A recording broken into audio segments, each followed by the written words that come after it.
Good morning, good afternoon, and indeed good evening, and welcome to the Almeida Racing League here on Pit Road Productions, or indeed on the Almeida Racing League, or indeed the Almeida Racing Academy channel, ladies and gentlemen. And if not, check us out on Spoilio Almeida as well. Some of the old seasons are out there. Today, we are going to be here at Lime Rock for round 3 in the Formula 1600. And not only that, we have a guest commentator in today, ladies and gentlemen, the one and only Mr. Richard Swindells. But my name here is Daniel Zippy Salmon. You're used to this name by all means, and certainly we're looking forward to an absolute belter of a race. Richard, we're going to be here at Lime Rock today.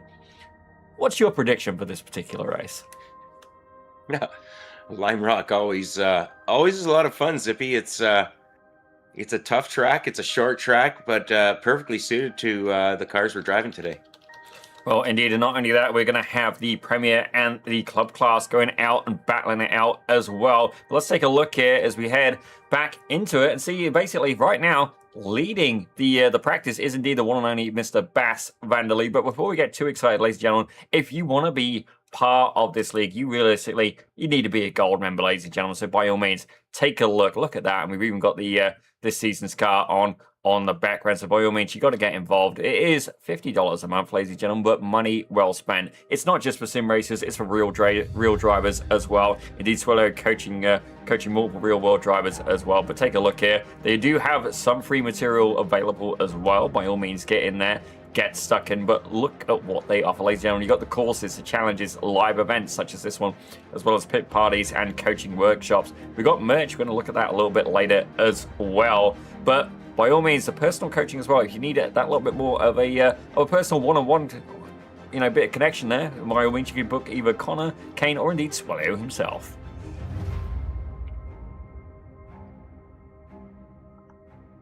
My elderly colleague appears to have gone quiet, but that's fine. We're going to give him what he wants.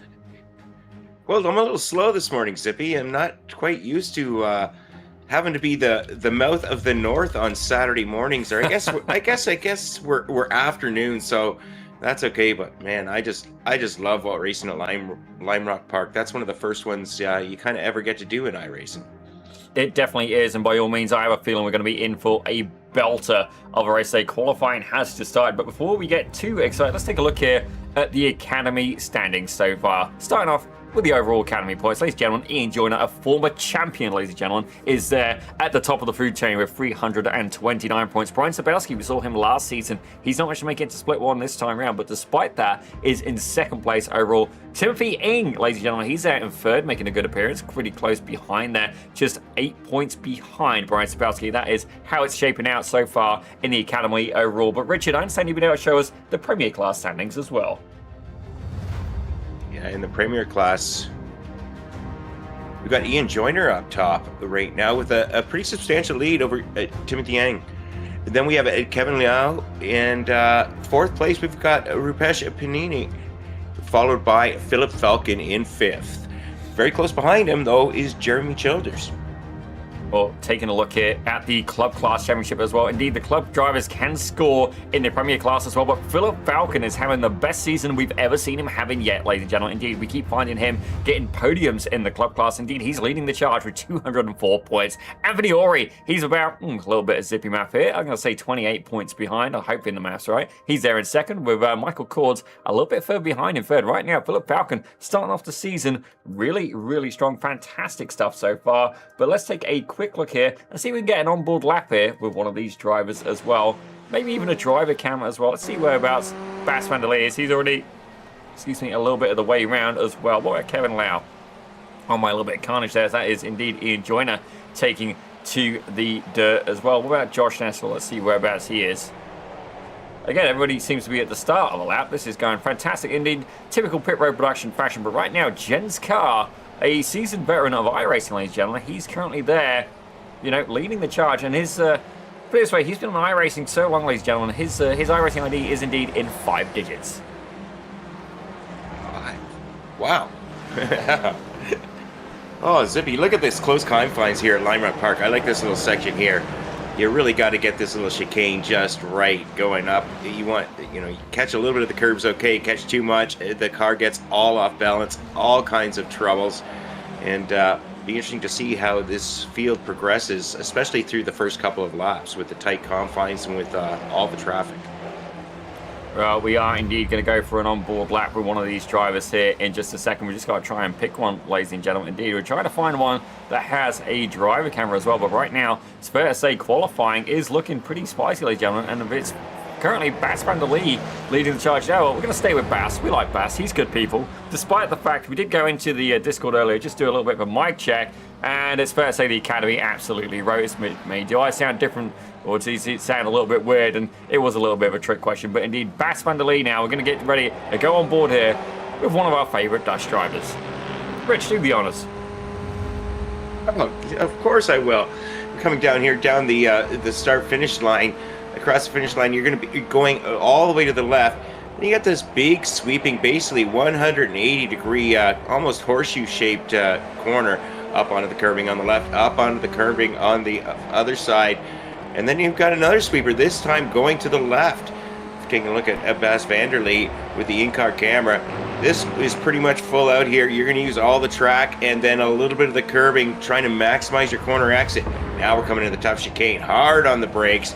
Up and get close to the red curb. Don't hit the red curb. Gray's okay. Up the hill. Got to make sure you, in these cars it's okay. In the faster cars, you can get a little bit of air. Coming here, we're not running the chicane here today, folks, so it's a big sweeping right-hander as you're coming in the downhill. All the way to the left, and then all the way over to the right. Swing it all back, catching a little bit of the draft. This is how you get a fast lap here, Lime Rock. You got to use the draft on this corner exit going down the start-finish line here. And indeed, and that is not going to be an improvement for Bass van der Lee. Currently, the qualifying standings are absolutely incredibly close. Ladies and gentlemen, we'll take a quick look here. But Jacob Seepley has just gone purple. As I say that, Ian Joyner has gone and put himself at the front of the pack. And look at the absolute lunacy here. Certainly, we got an absolutely amazing split of cars here today. Ladies and gentlemen, there's currently 35 cars present at this session. And that is despite the fact we also have the iRacing 24 Hours of Spa going on this weekend. Certainly myself used to regularly compete in that. Personal best for our team was actually a second place, ladies and gentlemen.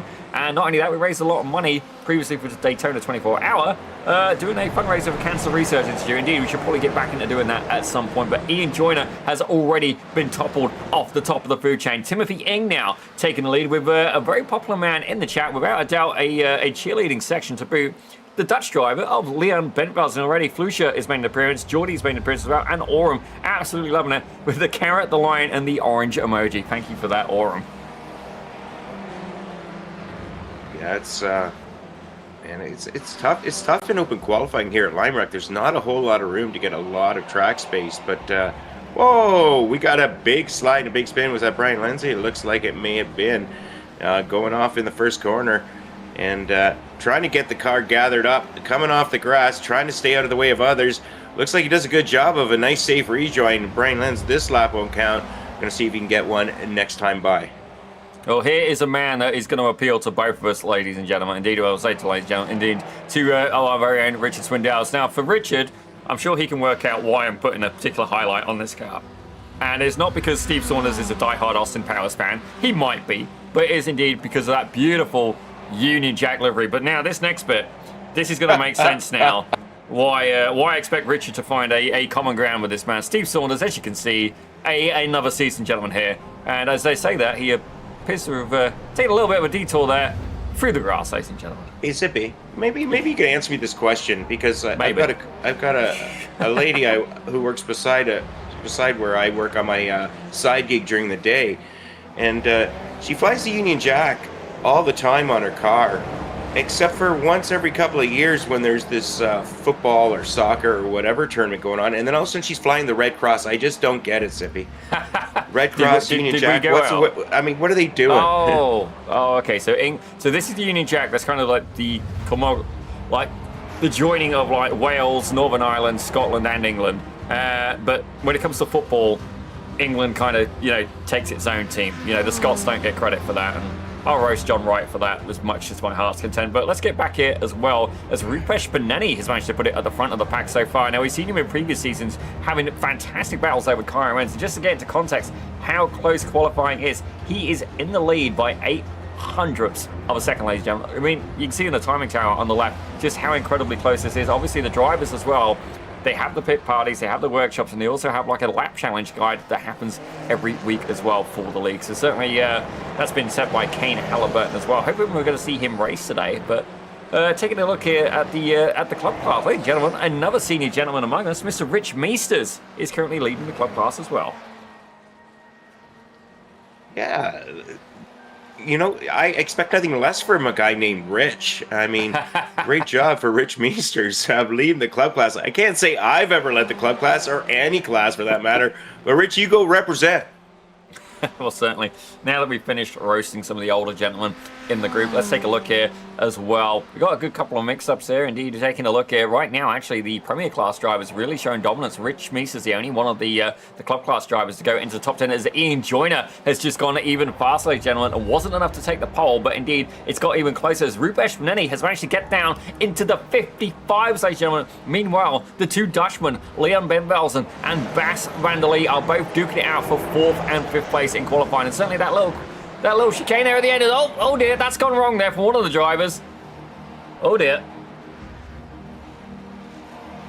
Well, that's why the chicane's there, Zippy. It certainly challenges all the drivers to really be on their toes, and like I said, those curves can bite you.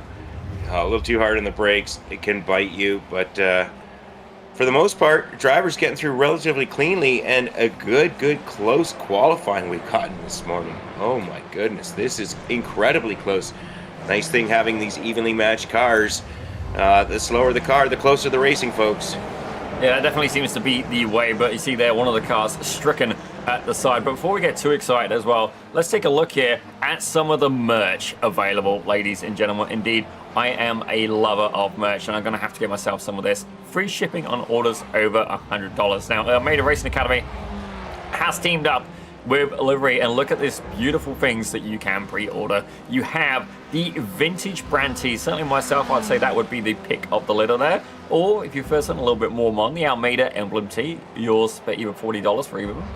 Moving down, if you want something a little bit for keeping the head cool, you can have the Almeida brand snapback hat for $35. Indeed, there you go, $5 off, ladies and gentlemen. $35. Indeed, all the Almeida emblem. Or if you want something for a little bit when it's a little bit chillier, or for example, if you're in Australia right now, the Almeida brand quarter zip, ladies and gentlemen, is by all means a solid choice. Yours for $70 on pre-order. Certainly, the zip. Yes, exactly. Indeed, the zip indeed. My goodness, you even got stuff named after you on the merch, Zip. That's pretty awesome. I didn't want to brag. Well, let's take a look here on board with Kevin Lau, and right now it's fair to say he's been potent so far this season. He's currently there in P10, and you see there is a possible drafting slipstream opportunity just ahead of him. I don't think he's quite close enough, but indeed he does have room to breathe there, and that is realistically what this is about. With it being an open qualifying, you know, you've got to try and capitalize and do as much as you can in the slipstream. But I have just realized what we did forgot, Rich, and indeed let's go over the schedule and see where they've been, and indeed where they're going. Certainly. Well, we're on round 3. We've already been to most part Oschersleben, and this week we're at Lime Rock Park, but next week, Lebanon. Indeed, as we have a look over at round 5, ladies and gentlemen, we're going to go to Tsukuba with VIR, personal favorite, being there for round 6, Okayama for round 7, and then heading over to the Canadian Montreal Formula 1 circuit, ladies and gentlemen, or Circuit Jules Villeneuve. So that's going to be round 8, heading into the back end of the season. Now, round 9 will take us to Navarra, with round 10 being Retskogen, with the final round a beautiful British track, and endurance round at that of Brands Hatch, from September the 12th being well, a special event we're going to put on here at Pit Road Productions as well. Before we get too excited, let's take a look here at your race format as well. The drivers have had 60 minutes to practice today, with 15 minutes of open qualifying. That's currently where we are now. Heat Race 1 will be a 15-minute race, with Heat Race 2 being the 50 minutes again, with a randomized invert. Ladies and gentlemen, keep an eye out for that. Could be a bit of a curveball in the mix, with a 20-minute feature race, with the grid being set by Heat 2. There is no fast repair, and it is indeed a fixed setup as well. So certainly these drivers, if they want to go all to the wall, they're going to have to keep in mind there is not a spare car available, as Jacob Seepley now has gone purple in Sector 1, crosses the line, did not make an improvement, ladies and gentlemen, but indeed is currently there in P number 9. Yeah, P9, this saw, no improvement, but realistically, look at the time difference, folks, between everybody up there. I mean, we got 5 1,000ths between first and second, less than a tenth back to third, just a tenth back to fourth. So, I mean, all the way down to, we're looking at the top 20, half a second. that's spitting distance, Zippy, especially with the draft. That's absolutely monumentally close, ladies and gentlemen. I mean, a whole field of cars separated by half a second is just shows to show you just how competitive these drivers are. So Rupesh Beneni there getting a little bit too flirtatious on corner exit. You see Ian Joyner going side by side there with one of the other drivers as well. Gets ahead. Is it going to be enough to make an improvement? He's currently there in P3. Bas van der Lee sneaking his way up to second. As does say that, looks like Jacob Seepley has indeed just made an improvement as well. He's been getting faster and faster in the number 37 car, and he's got a little bit of traffic ahead of him, so this may indeed be helping his cause. It's going to be the last couple of minutes here. I'd say there's time for one more lap at the minute. Indeed, if they're going to move their way up through the standings, they're going to have to do it quickly. Qualifying is now in its final minute. Yeah, just final minute. Take somebody else pulling off the track, going back to the pit lane, but not going back to the pit lane is Jacob Seepley. We're taking a look on here. Oh, another car off in the chicane. They're towing back to the pits. Their qualifying efforts are over, but these 3 and 4 drivers, if you count the one at the very front of this train here, looking to improve. Oh, Jacob Seepley getting off onto the grass a little bit. That's going to compromise his exit just a tiny bit. Onto the draft, we'll see if he can improve. Sitting in 6th place overall right now. Where's he going to come across? And no, that is not going to be an improvement for Jacob. Joyner's done it. Ian Joyner has just gone even faster, ladies and gentlemen, by 0.04 of a second. Rupesh Beneni was looked to set on pole, and indeed, at the last moment, at the last hurdle, Ian Joyner, a former Almeida Racing Academy champion, has gone and taken the honours. Ladies and gentlemen, I'd say the Brit. I'm going to guess he's a Brit. It's a Union Jack, ladies and gentlemen. He could indeed be Scottish as well, but certainly incredibly close qualifying, and that is going to set the grid. I think he's a Welshman. Oh dear, Rich Meester stirring the pot, ladies and gentlemen. Let's take a look here at the grid. Ian Joyner takes pole with Rupesh Beneni in second. Bas van der Lee is going to take third with Timothy Ing in fourth. Kevin Lau takes fifth with Jacob Seekley in sixth. Michael Tan takes home with Leon Benvelzen, another fellow Dutchman. I say another fellow. I'm not. Can it be an honorary Dutchman? Ask in the chat on that one. He's there in eighth with Dominicus Consavicius in ninth, and indeed Brian Lenz rounding out your top 10. And then we've got Zoltan Zamatar in 11th. Rich Meesters in 12th. 13th place, we've got Anthony Dry. In 14th, Jens Carr. In 15th, we've got Manuel Hoffer. Then in 16th, Darren Sharples. In 17th place, Ilari Arnio. In 18th, Tuka Valcaseo. In 19th, we've got Colonel Kasim. And in 20th, Joe Haas. And taking a look at 21st, the shirtless wonder that is Kevin Adrian with Mark Schmoder alongside in 22nd. Nathan Safarian takes 23rd with Jeremy Childers, big IndyCar fan, he's in 24th. Charles Krasik takes 25th with your current club class leader in 26th is Philip Falcon. KF Lau is in 27th with Michael Cords in 28th.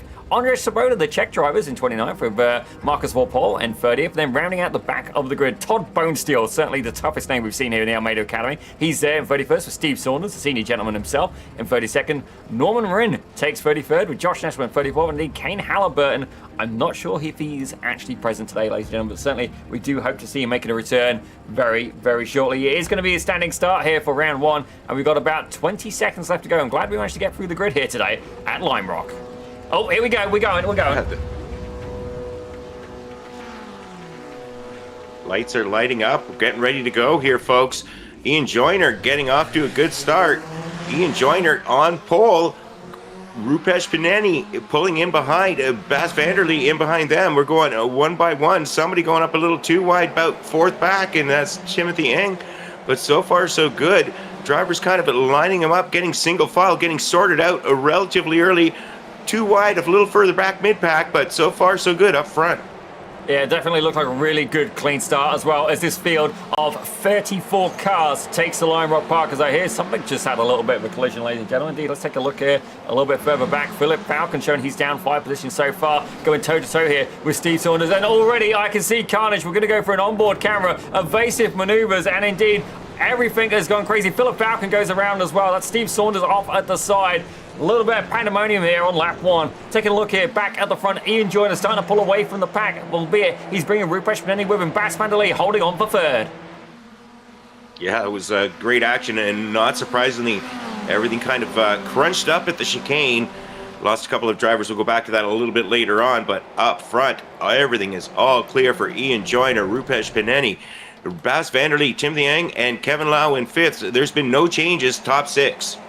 Indeed, some good battles so far, and indeed Leon Benfelsen, certainly the one of the crowd favourites here. As we've got Kyra Enns joining the chat here as well. The new father, ladies and gentlemen, Richie, if you didn't know, Kyra Enns is now a father, and we're absolutely over the moon about it for him. Indeed, myself, I would not want a kid, but certainly, you know what, power to him, he's gone and got one. I say got one, they made one, ladies and gentlemen. I don't think they just walked into Walmart and got one, and then, that didn't sound good. Amazon didn't ship next day delivery? No? That didn't sound good. Safarian is, there's been an incident here for Nathan Safarian. Indeed, look at the absolute onslaught of drivers coming behind him, being led by Steve Saunders. Philip Falcon getting into the mix here as well. I think we're going to have to take a look at a couple of replays here in a minute, Rich, as right now I can see that Nathan Safarian's got a meatball flag. Charles Krasick, Michael Kors, Todd Bonesteel, and indeed Anthony Ori as well. Let's see if we can take a quick look here at some replays. Yeah, we're taking a look here.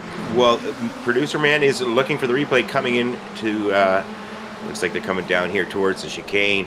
And this is where everybody, the concertina effect goes, and just a little too late on the brakes for the Union Jack car, and that caused a little bit of a pileup ahead of him. Yeah, so here's the incident that happened just ahead that caused that little bit there. So you see Todd Bonesteel goes in, he's looking for a bit, gets rear-ended, and pretty much ends up mounting there the car ahead of him. Nothing he could really do at that point. And all the chaos, basically, as you said, Constantina's, that was netcode, that bit there, though, and Bonesteel's pushed off to the side. Yeah, as you said, the toughest name in the field, and unfortunately, the car was a little more brittle than the driver, and Todd Bonesteel's race is over, but we're going to go in a little more action here with Norman coming around the inside, and just a little bit of a front wheel on rear wheel action, and caused a little bit of a slide, but doesn't look like much damage there, Zippy. Yeah, I think they got away with that a little bit there as well. Certainly, it definitely seemed the driver was not quite aware there was a car up on the inside, but we're going to take a look here. Back at the front of the pack, Ian Joyner currently leading the charge. Rupesh Rennie applying all sorts of pressure behind with Timothy Ing rocking there in third. Bassman Lee down one position so far. Definitely, he's had pace, but has not been really able to get up on the podium for a little while. Yeah, it's been a little tough go for Bass as of late, but he's definitely got some pace. It's really a matter of car positioning here at Lime Rock Park in these cars. You get yourself off on one corner, it can cost you a position or two, and it's really tough to gain that position back because the cars ahead of you are also in the draft. Yeah, it definitely is. It's very much a mixed thing. As I say that, Leon Benfelsen, the crowd favourite, ladies and gentlemen, has just gone and set the fastest lap with 56.07 as well. Looks like he's going toe-to-toe here. I'd say with Kevin Lau. Kevin Lau taking a little bit of a detour now. He's going to find Brian Lenz applying all sorts of pressure as well with a beautiful paint job behind him of Zoltan Zomator. But you can see there, oh, that's another driver off. That's Jacob Seepley. Yeah, Jacob Seepley dropping down rather quickly. All the way down to 12th place. He's down 6 positions. He lost a whole bunch of time by getting off track there. Well, let's take a look and see exactly what happened. That's contact there with Leon Benfelsen, ends up going around, thankfully able to keep it out of the wall. Such tight quarters here at Lime Rock Park. Yeah, I mean, these cars aren't big, but the track isn't big either, and there's, generally speaking, one preferred racing line. Once the drivers get off that line, the car's handling a little bit different than they're used to, and it's really hard to hold things tight as we take a look at Tuco Facaseo coming around and using all the track, a little bit of the grass.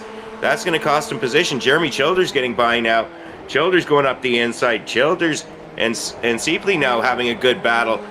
Childers on the inside, Seepley on the outside. And looks like Jeremy Childers is getting that job done, and Jacob Seepley losing his position to Tuco Facaseo.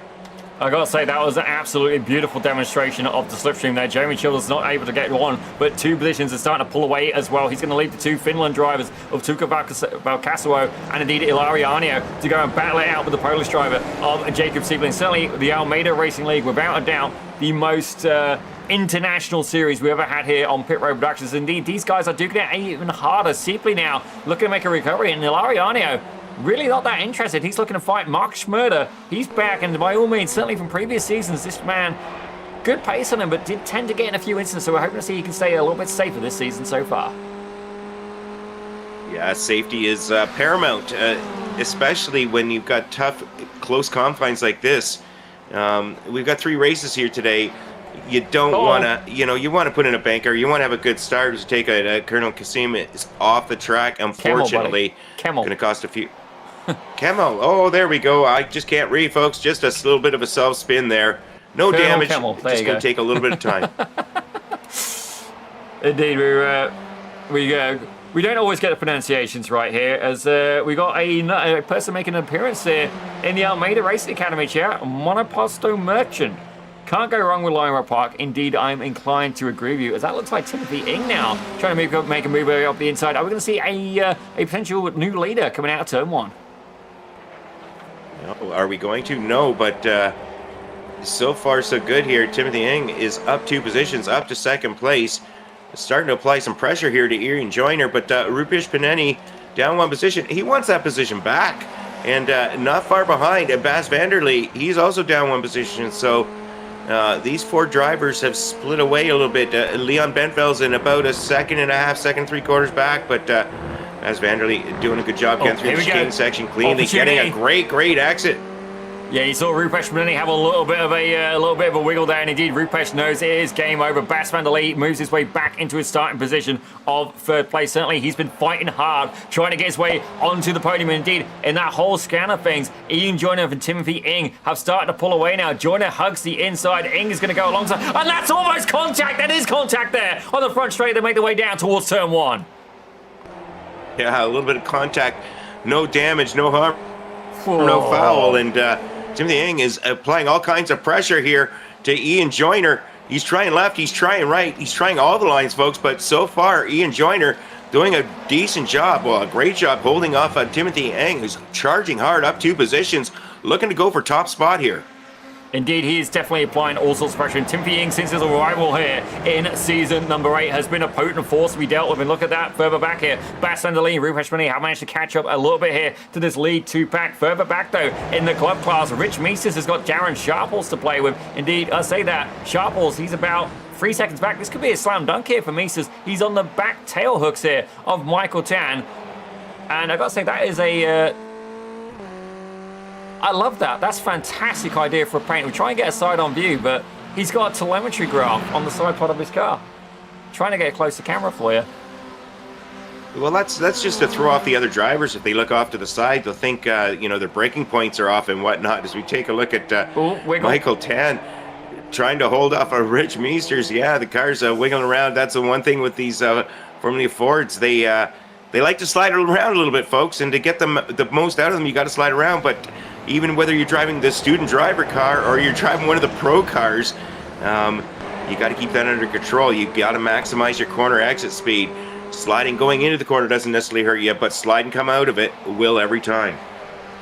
Yeah, it definitely is a very, very fun, but it can be challenging at times. I think with the 1600 without that, as Joyner's gone wide.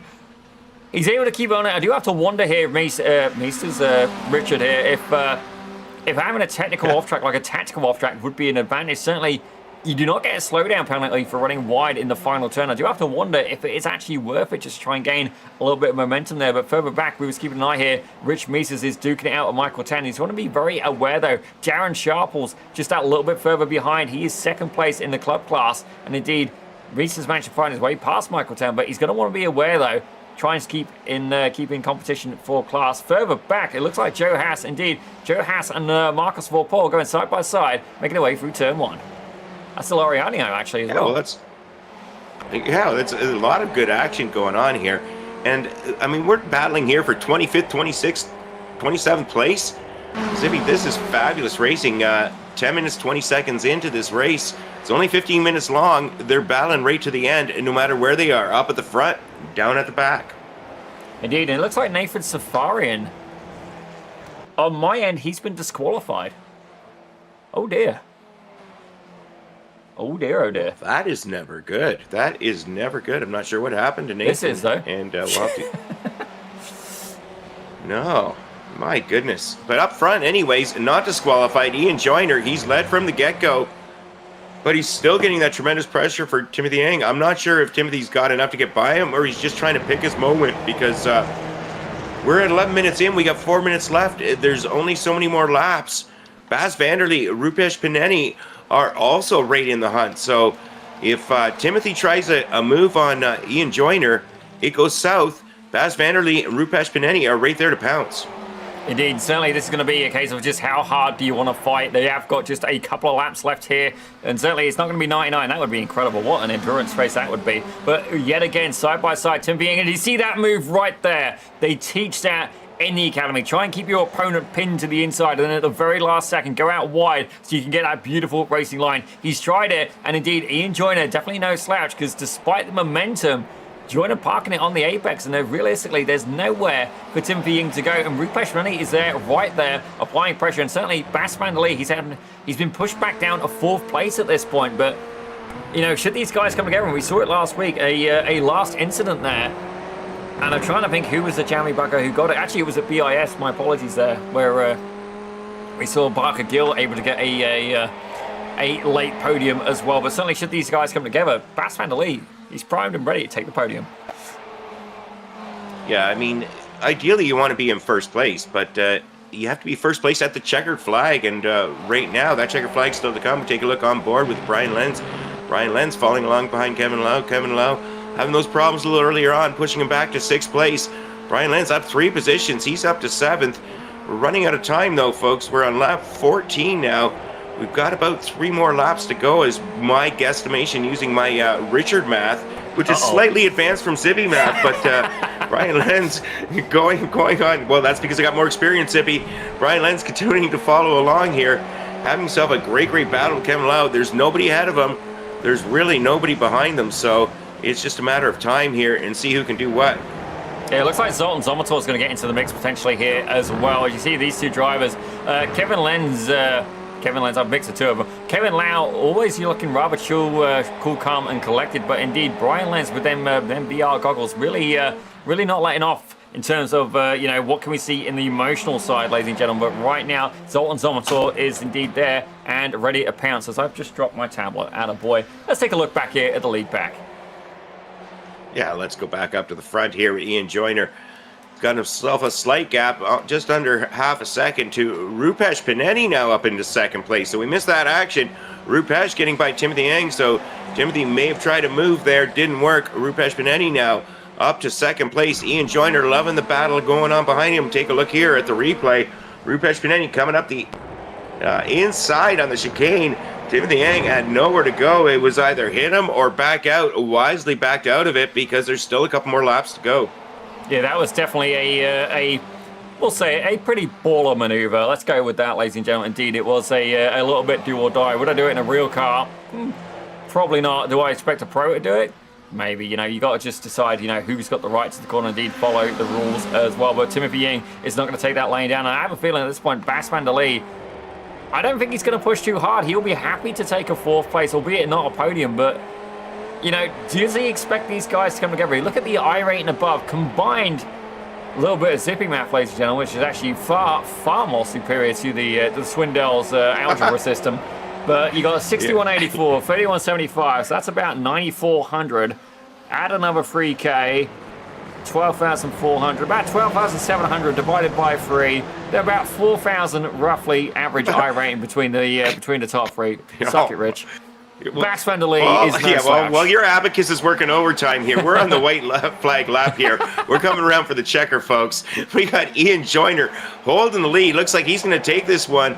It's really a battle for 2nd right now, but it's going to be tough to pass. It's Ian Joyner coming across the start-finish line. Ian Joyner with the victory. They're going wide. Rupesh Panetti, Timothy Yang, and Bas van der Lee, 2nd, 3rd, and 4th.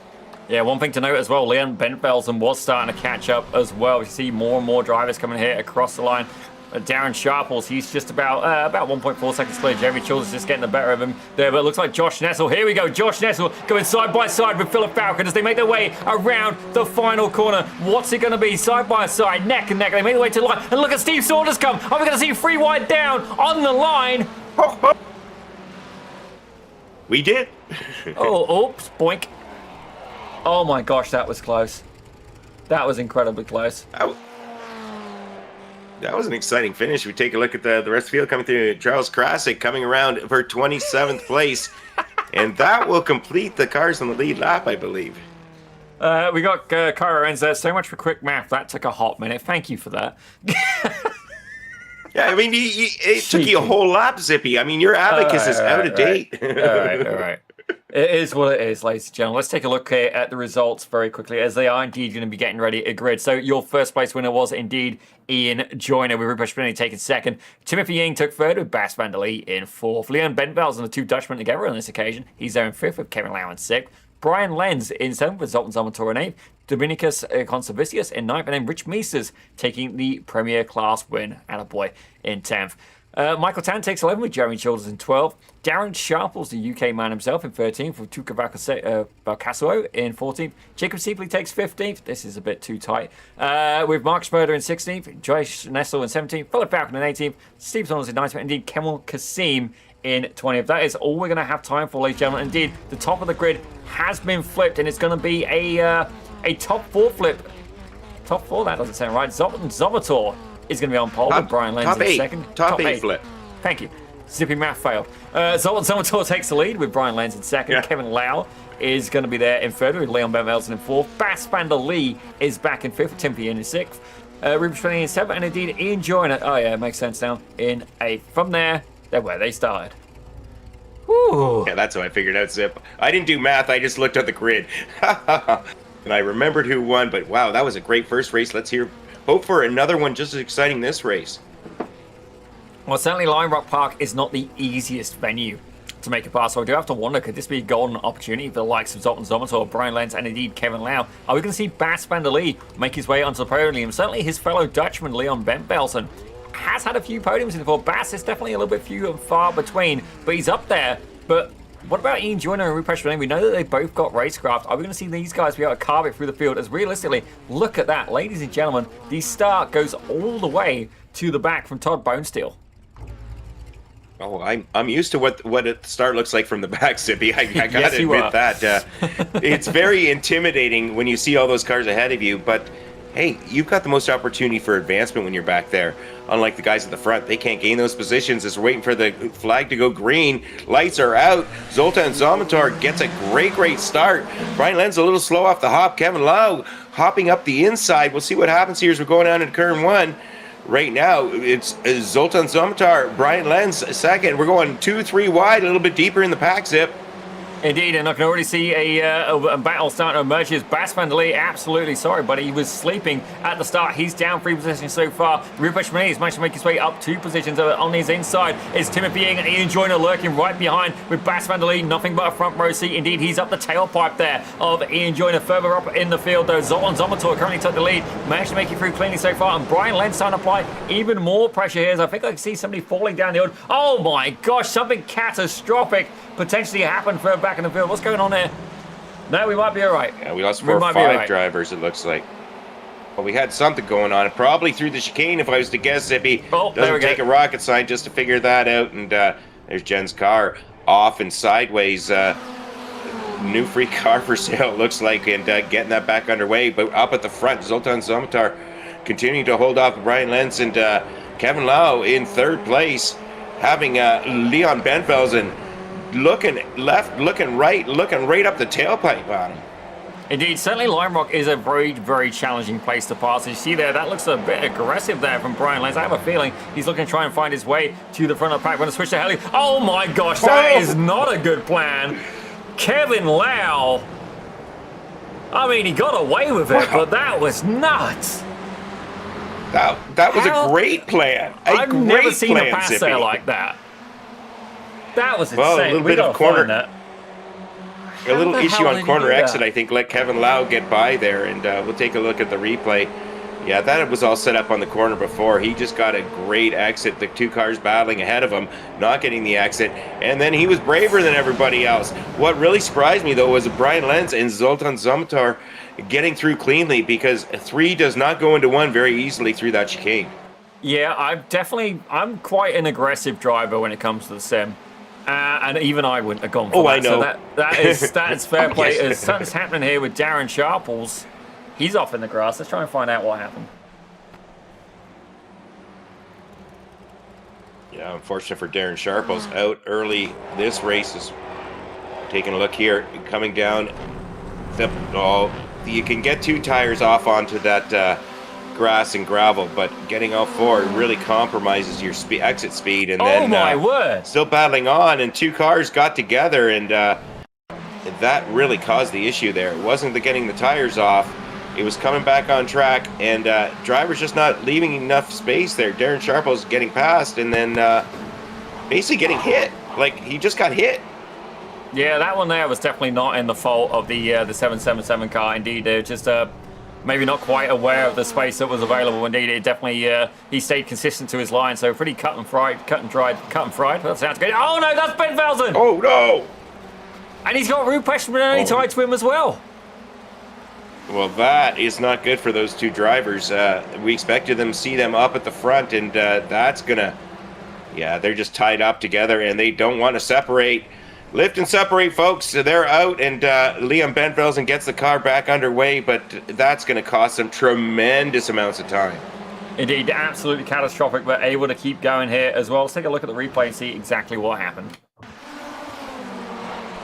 Oh, free wide. Oh! Can we show that on no this? matter how much you... I mean, everybody knows 3 wide doesn't work, but everybody tries it, Zippy. It's just too tempting when you get that run, because when you get that run, you got to take it. And speaking of runs, well, look at this. We got Brian Lenz and Kevin Lau going side-by-side action, folks. Oh, they're going through turn 1. Now they're coming up to the next corner. Kevin Lau stuffs it in there, late on the brakes. Brian Lenz has to get hard on the brakes because Kevin Lau doing a great job of holding him off. Great car positioning on the part of Kevin. And these two guys have been duking it out all afternoon, and so far, what I think the biggest advice I would give them is to basically just try and run nose to tail and just try and pull away from the rest of the field. Zoltan Somator is about 9/10 of a second back. They've almost broken the draft, but look who's lurking behind him. Ian Joyner is there behind Somator, and certainly, I know this from my own experience, certainly not just in racing, but in the karting side as well. If you've got somebody who's a little bit slower, holding back someone who you know is a threat, definitely try and keep them there. Zomator there trying to break the draft, and he's going to be squeezed to the inside. Timothy Ng now trying to make a run on the outside. We're going to see 3 wide into turn 1. No, we're not. A little disappointing. We didn't get to see it again. Oh, wow. Big wiggle of Ian Joyner, but Ian Joyner managed to save that. What was it?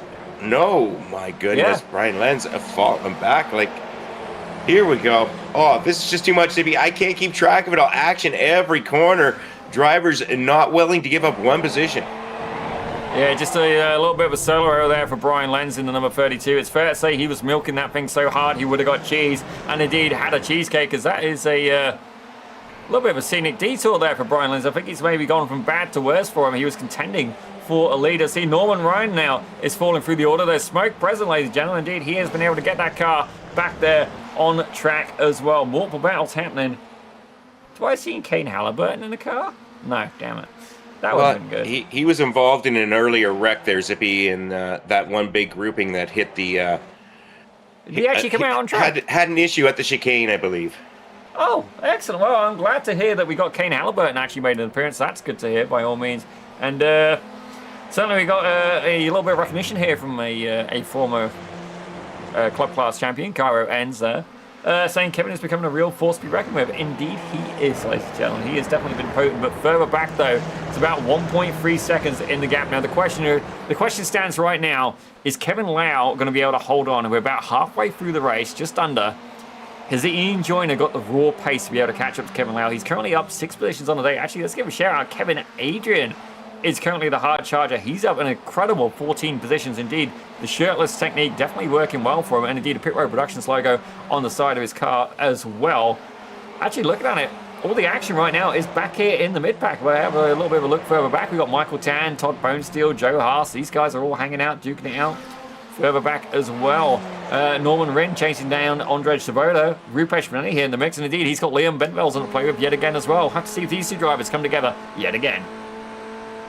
Yeah, Todd Bonesteel, the first race didn't go his way, but the second race up 14 positions. Take a look on board here with Leon Benvelsen.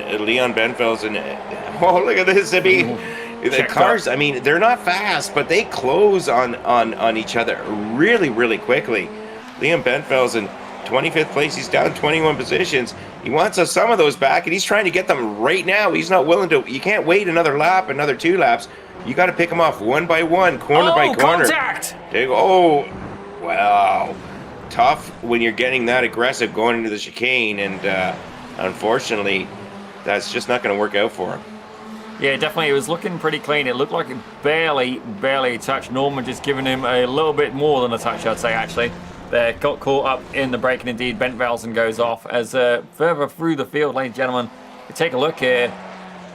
Something's happened with Ian Joyner. He was up in second place, and now he's back down to fifth. Oh, dear. Let's take a look here. He went a little off track, I think, Zippy. He may have caught a little bit of grass. Yeah, went a little too hard into the corner, off onto the grass, and that's just going to cost you a tremendous amount of time. No harm, no damage, just a few positions that are going to be really hard to make up. Indeed, and certainly, let's take a look here. Rich Mises is absolutely dominating the club class here today. He's currently there in P number 7 overall, indeed P1 in the club class. His next nearest competition is going to be the likes of Josh National, indeed Philip Falcon. These two guys are duking it out for P2 and P3 in the club class, or P10 and P11 overall. I don't know how you could doubt that Rich Meesters, a guy named Rich from Canada, would be doing so well, Zippy. I mean, that's just almost automatic. Oh, we got a spinner here. We've got a spinner, and it was that, I'm not sure who that was, but yeah, fortunately, that's going to cost a few positions. Back on track, though, battling again, and managing to somehow stay in 11th. Yeah, it sounds like there's been a little bit more action happening further back here as well. Few drivers with a meatball flag, and it looks like Brian Lenz has picked up a black flag as well for incident points. Currently, we've got Darren Sharples, Jacob Siegley, Charles Krasnick, and Michael Cord serving meatballs as well. And, yeah, pretty busy race here. Let's take a look here back at the front of the pack, though. Kevin Lau now, all he's got to do is bring it home. He's 3.3 seconds clear of the competition. It's looking like a really strong point sort. And not only that, grid position will be set for race 3 from this race. So Kevin Lau could find himself starting at the front of the pack here for race number 3 as well. Zoltan Zomator now going side by side with Tim Vieng. Yeah, Zoltan Zomatar having himself he's second car in this 4-car train. Looking left, coming into the chicane, trying to set him up here, but it's a really difficult spot to pass. We've seen some people try it. We've seen some people fail at it. That just get close racing, Zippy. Getting you a little nervous, but that's okay. Nothing like being nervous on a Saturday afternoon here. We've taken Bas Vanderlee sitting in 4th place, Zoltan Zomatar in 3rd, and Timothy Yang in 2nd. These 3 drivers battling along with Ian Joyner sitting in 5th. And Kevin Lau loving what he's seeing behind him, because the more they battle, the more he's walking away. Well, I think Timothy Ing may potentially be able to run away from this pack here if these two guys keep fighting. But certainly, Bas van der Lee there was so close to the back of Zoltan Zomator for a second there. I thought we was going to call him the plastic surgeon. Indeed, he would have had a new nose required after being that close. But right now, you can see he is concentrating hard, ladies and gentlemen. He's got Bas van der Lee. He is Bas van der Lee. He's got Zoltan Zomator behind him. Ian Joyner's behind Zomator. And indeed, it looks like Jeremy Childers is there hanging with the pack as well. But Timothy Ing starting to pull away very, very slightly. Zomator there with a potential run. Not going to be able to capitalize on it just yet, though. Well, not just yet, but maybe at the end of this, going into turn 1, that's really where the best opportunity for passing could be here. But it's also where people expect it. Take a look at Ian Joyner. He's kind of following along here, and Ian Joyner sticks it out to the left. A little contact with Zoltan Zomatar. He's back. He's sideways into the grass. Hard on the brakes. That was definitely not what he had in mind. Indeed, the driver's trying to break the draft, and that is 1-0 for Ian Joyner. He's not really in a position he can join the track either. He's going to have to let everybody go by. Catastrophic result there for the previous champion, but Zoltan Zomator will indeed survive another day. Jeremy Childers now, he's currently up there in the top of the pack. Rich Meese is P6 overall. That may be his best result ever in the Almeida Academy. And wow, there's certainly a lot of curveballs being thrown here today at Lime Rock. I'll say it again. Rich and Rich in the race today. Good luck charm I am. I must be. It can't be his skill level, but Jeremy Childers, we're following on board here with him in 5th. Jeremy Childers got himself, he's in this train here, but running out of time. 12.5 minutes in to go. He's got to really close that gap down, maybe take advantage when they start duking it out in the last couple of laps.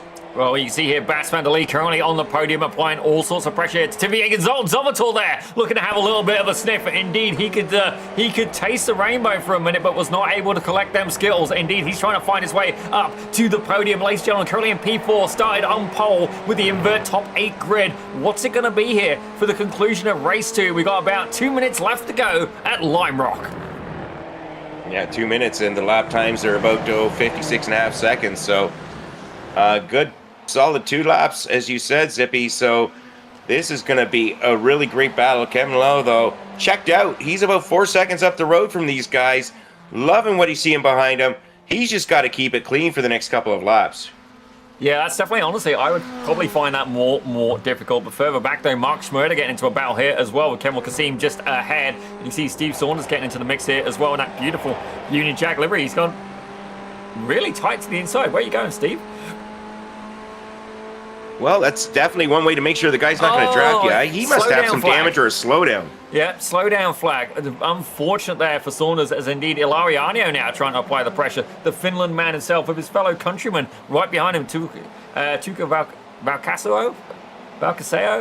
Now I got you all messed up on the naming, Zippy. Yeah, that's Reese's fault as well, actually. Further back, though, Joe Haas applying pressure here to Marcus Vorpal. Michael Tan in the mix as well. Looks like Anthony Ori's going at it with Andre Svoboda, battling it out for P number 22. But let's go back here to the front of the pack. We're in the closing stage of this race. I think we may see a white flag. Indeed, white flag. Barney's waving the white flag. 4 seconds behind him, though. Timothy Ying looking to try and hold on against the Dutchman of Bas van der Lee. You can see there, Bas, he's got the overspeed. He's got the side drop. Is he going to be enough? Is Zomator going to be able to put his nose up between the pair of them and take the podium? He's got the momentum, but he's got nowhere left to go. Yeah, nowhere left to go, but it's now or never. Taking a look at this great. Oh, no. Don't do it, Zippy. This is tremendous race action. It's now or never, folks. Bas van der Lee, Zoltan Zomator, Timothy Yang, all battling it out here. See who can get... Oh, big contact! Spin, and that's going to be... Oh, we're going to lose a couple there, Zippy. We did indeed. That's really going to shake up the standings, but we're going to go back to that in a few short minutes. Kevin Lau, the man on a mission. He's going to bring this number 88 car home, and he's honestly looking very relaxed about it. Kevin, you've just won a race here. Yatta boy! Celebration for the 88, and Bas van der Lee is going to find himself here on the podium as well. I bet you he's a little bit more calm and collected. Just casual. That's the most excited I've ever seen Kevin get in the boot in the driver's thing. We'll have to see if we can get him there in front of him. And not only that, Jeremy Childers, I think that may be his first ever Almeida Racing League podium. Absolutely monumental there. Let's see if we can get a replay of what happened with Zomator, and indeed, who was the other driver involved? Timothy Ying. Let's have a look here. All right, so well, it was now or never, Zippy. And you see there, Zomator on the outside, Timothy Ying on the inside. Zomator just, netcode. Oh, netcode. Let's take a look at it from another angle. Yeah, it looked like netcode from that first camera angle.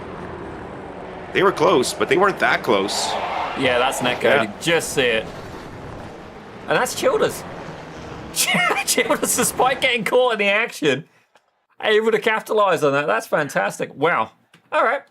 Let's go over the results really quickly, and then we'll hopefully be able to catch up. If somebody could grab Brian, if you would, or indeed Matthew, give Kevin Lau a little bit of a poke on our behalf. We'd love to have a chat with him. But in the meantime, Richard, it's your turn, sir. Let's go through the results. My turn? Yes, out of Well, let's go. Yeah, first place. Walk in the park for Kevin Lau. Bas van der Lee coming in second with solid effort. Jeremy Childers lucking out at the chicane, getting third. Great job for Jeremy. Timothy Yang in fourth. Rich Meester solidly in fifth. Great job, Rich. Then we got Dominguez Conservatius in sixth. Josh Nessel in seventh. Philip Falcon in eighth. Kevin Adrian, the shirtless wonder, ninth. KF Le in 10th. Then we got Kemal Kasim in 11th. Mark Schmurder in 12th, Tuukka Valkaseo in 13th, Joe Haas 14th, Marcus Vorpal in 15th. We've got Michael Tan 16th, Steve Saunders 17th, Rupesh Pineni 18th, Andre Svoboda in 19th, Anthony Dry was 20th. Close. Anthony Ori, but I forgive you for the font. Ian Joyner takes 21st with Manuel Hoffer in 22nd, with Norman Rinn, the Canadian driver, in 23rd. My fellow Englishman, Mr. Jenscar, is going to have to settle for 24th with the... sorry, Nathan, you need a haircut, buddy, and we're going to roast you. He's there in 25th with Zoltan Zomotor. Unfortunate incident for him in the closing stage of that race. Takes 26th. Ilariano in 27th with Todd Bonesteel in 28th. Leon Benvels, and certainly a little bit unfortunate for him in that race, getting caught in some contact. He takes 29th with Brian Lenz in 30th. In 31st, Kane Halliburton did manage to make his appearance here on the grid. We hope to see him in the feature race as well. He's there in 31st with Darren Sharples in 32nd. Jacob Seepley in 33rd. Charles Krasik in 34th. And indeed, Michael Cords in 35th. What a belter of a race, though. But before we get too excited, ladies and gentlemen, Rob Campbell making an appearance in the chat. Hey, Rob. Before we get too excited, let's take a little bit of a break and have a little bit of a chat here from our friend Swallow Almeida. Now he's here teaching all his secrets to all these drivers. This is Almeida Racing Academy, where every champion has a starting line. The sim racer turned real world superstar, Swallow Almeida. It's Connor Bell racing in his own backyard for the very first time in the NASCAR Canada Series. The workshops helped out so much. Something about battling with somebody faster than you, it just pushes you that little bit further, and I was able to just keep developing my skill. I can kind of commit more with the exit there. That was good. If you do take sim racing seriously, it does impact your racing technique for the rest of your life. I know how the car is going to perform around these corners because of the model I have in the sim. Just the benefit of sim racing when you go into real life, I don't think people quite realize it yet. You have infinite track time is the biggest factor. You are able to try so many things, and the physics that are simulated in the sim nowadays, especially iRacing, are so close to real life. Creating champions. Swallow Almeida is a master at his craft. He's outclassed a Le Mans driver, a European Le Mans Series racer. These guys are among the top 0.02% in the world. Designed to create champions. First NASCAR Canada start. First NASCAR victory for Connor Bell. Connor Bell standing on the podium here today. This is the Almeida Racing Academy 3.0. Wait a race, buddy, wait a race. Well, what an absolute belter of a race that was, and indeed phenomenal stuff here so far. We got about a minute left of warm-up. We did have Rich Meesters lurking there for an interview, and then he disappeared. So Rich, by all means, you were there and then checked out. You got to give us a minute to get to you, but indeed Kevin Lau was definitely somebody we'd like to have a chat to as well. What an absolutely stroke of luck there, and a stroke of skill as well. Indeed, he's going to be P1 end of this final race as well. But ladies and gentlemen, you've got to be part of the academy if you want to take part. And if we look at the I ratings as well, I mean, Rich, I don't know if you can see it on your end, but we have as low as 922 in here. And if we exclude Kane Halliburton, because he's almost a freak of nature at this point with 8,603 I rating, but if we exclude him, the next highest I rating in there would be Ian Joyner with 6,184, and these guys are all able to competitively race against each other, which just goes to show a testament to just how good the academy is. And by all means, just look at the success that we've seen from like Swallow, 100% Zippy. Oh, like I'm over 2,000 I rating. I couldn't beat any of these guys, probably because I'm not going to class like all these guys are. It certainly pays off. Oh, it definitely does make a difference. Indeed, I've attended a few of the pit parties at, Princess-approved tracks, and I was a firm, mid to rear of the pack.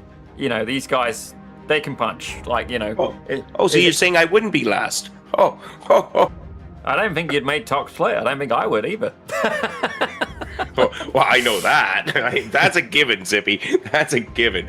But I figure if you're in the back 2/3, I'm at least there. But anyhow, starting grid today, folks.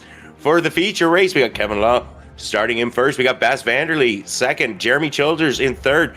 Timothy Ng in fourth. Rich Meesters, disappearing Rich in fifth. We've got Dominguez Conservatius in sixth. Boy. Yeah, I'm trying, folks. Josh Nessel in seventh. Phil Falcon eighth. Shirtless Kevin Adrian in ninth. And KF Lay in 10th. Indeed, and we're going to leave it at the top 10 for now, ladies and gentlemen, because realistically, they're going to be in the same order as where they finished. But Jeremy Childers is going to be particularly happy about this. He managed to get a P3 in the last race, Heat 2, and indeed he's going to be starting from third. Bas van der Lee as well. As indeed, the revs are rising for the feature race here at Lima Park for the Almeida Racing League. Yeah, and off we go. Kevin Lau getting a good start as well. Bas van der Lee tucking in right in behind him. Jeremy Childers going nose to tail, so the top 3 lined it up, top 4 lining up, going too wide a little bit further back, too wide all the way through the mid-pack. So far, so good. Drivers getting around, and Kevin Lau leading them around to start lap 1. Indeed, absolutely beautiful start there from Lau. Indeed, he's able to open up about 4/10 of a second so far. You see a couple of drivers duking it out a little bit further back here. Josh Nestle's managed to make his way up 1 position as well. Shirtless Kevin, indeed, he's up 1 position as well. You can see a couple of people, no real hard charges yet so far, except for Rupesh Paneni. He's managed to move his way up 3 positions. As I say that, Nathan Safarian has managed to match that as well. He's up 3 positions. That's a little bit of contact there. Safarian on the evasive, and look at the absolute onslaught of cars behind him. I hear the crunch of metal, but indeed, no one falling through the order. So there is Todd Bonesteel, picked up a slowdown flag. Leon Benvalsen, though, duking it out yet again with Zoltan Zomatov. That looked like a little bit of contact there, just on the nose. Yeah, a little bit of contact, but much better start, much better getting through that chicane. Chicane on lap 1 is always tough. Taking a look on board with Leon Benvelsen. He's in that long train. Leon Benvelsen up 3 positions already. We've got a few. Brian Lenz in behind him, also up 3 positions. They're going to go too wide. Liam Bensfelden trying the hard way around the outside. That's the only way you can go if somebody's got the inside covered. And I believe that may have been Nathan Safarian going a little bit wide there, and definitely trying to find his way back onto the pace. Indeed, he was up about 4 or 5 positions, and now he is now back down for, need a little bit of time to get a bit of heat in them tyres. I would say would be a valid point of contention, but it does look like we're starting to get a little bit of a separation here, as if we go behind Rich Meesters, we got about a 1.2 second back, 1.2 second gap there to Dominicus Conservicius. He's leading the second pack of cars that heads down to about P10, ladies and gentlemen, being closed out by KF Lai. Further back though, something's going on. Oh my word, what was that? Oh, I'm not sure what that was, Zibby, but we got going for a little bit of a, whoa, it wasn't just Joe Haas, it was somebody else back there as well. That was that Rupesh Paneni having an issue? I think so. Let's take a look here, see if we can find the replay. Oh, that'll do it. Oh my word. 4 of them. And that wasn't on the bingo card here, folks, for lap 1. Yeah, that's definitely a little bit 2, unfortunate as well. I think Zoltan Zomatov got caught in that as well. Actually, no, Mark Schmurder, my apologies. Same paint job as well. So that's certainly Manuel Hoffer, Kemal Kassim, Mark Schmurder, and Rupesh Paneni now basically in pit road. Zoltan Zomatov, a slowdown flag as well. He may have indeed been caught in that as well. Steve Saunders there off the track. Certainly loving the patriotism, but certainly an unfortunate time there to change onto Steve Saunders. Further up the field though, Kevin Lau now going side by side here with Bas van der Lee. These guys are duking it out for the lead. Ho-ho! You know, I thought Kevin was kind of letting him have it, but Kevin was just getting ready to chop the nose off. What a move by Kevin Lau. Managing to hold on to first place. Bas van der Lee getting real hungry. Timothy Eng up 1 position. He's looking for a couple more. Jeremy Childers is also in the hunt, and no surprise, Rich Meesters. Rich Meesters, the club level racer, battling out with the Premier boys.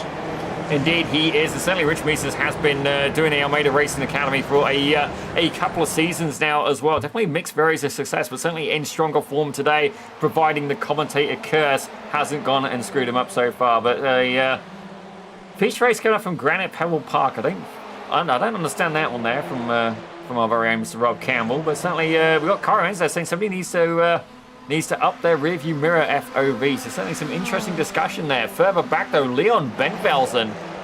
He's up quite a few positions. He's up 15 of them, ladies and gentlemen, and indeed is absolutely charging his way through the field. Brian Lenz up 13, and indeed Jacob Seekley up 12, respectively, as well.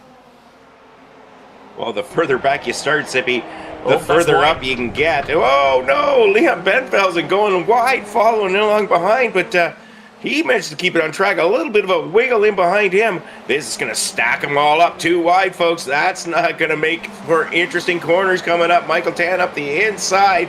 Side-by-side action still going on. This is crazy. Oh my goodness. Michael Tan, Ilaria Arnio coming up. Oh, get real tight here. Michael Tan managed to hold off the back of Norman Rin.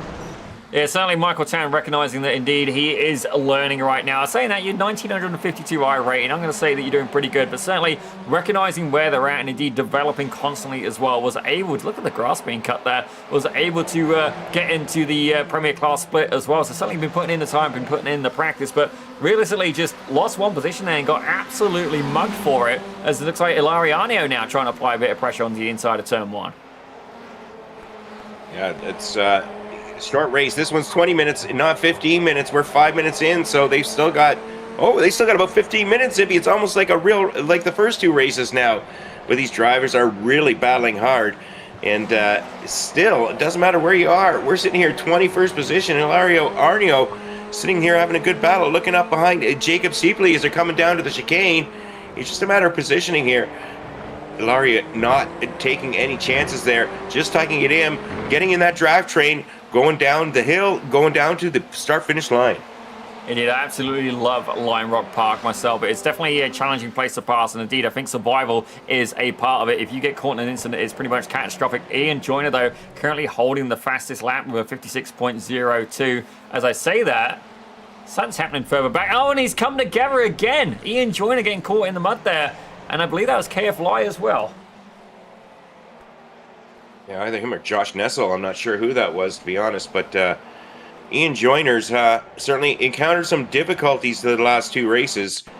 That's going to make it harder to continue to advance. Oh, 3 wide into corner 1. And, you know, he was just stuck in the middle. And you can't go left, you can't go right. And as the car squeezed down, he was just a sandwich. Yeah, we take a look here from another point of view. And I don't think he's really expecting KF Lai to come up on the inside. So, yeah, definitely going to be one for, you know, at the minute, I think Soleil's doing he's been doing a little bit of a drive lately for let me see your clips, indeed your racing clips, and he's gone and reviewed them, and I think that one would be a good contender for it. You know, who would be at fault, you know. Honestly, I think on that one, KFI maybe shouldn't have made the late move. I think it's a little bit ambitious, a little bit too late, but fair play to them. They're back out there, and indeed, Ian Joyner still running, currently up 11 positions nonetheless. Ben Velsen, though, right behind him, up 18 positions so far. This Dutchman is on a mission. He is. Is Jacob Seepley, who's up 16 positions. So far, so good, though. It's just a long way to come back when you're Leon Benvelsen. He's sitting in 11th. He's got Joyner up ahead in 10th, but they're a ways back. They're 5 seconds back from the guys ahead, and Benvelsen making that move, entering the chicane. Oh, my goodness. And Benfeld's making that move. Joyner getting the great exit.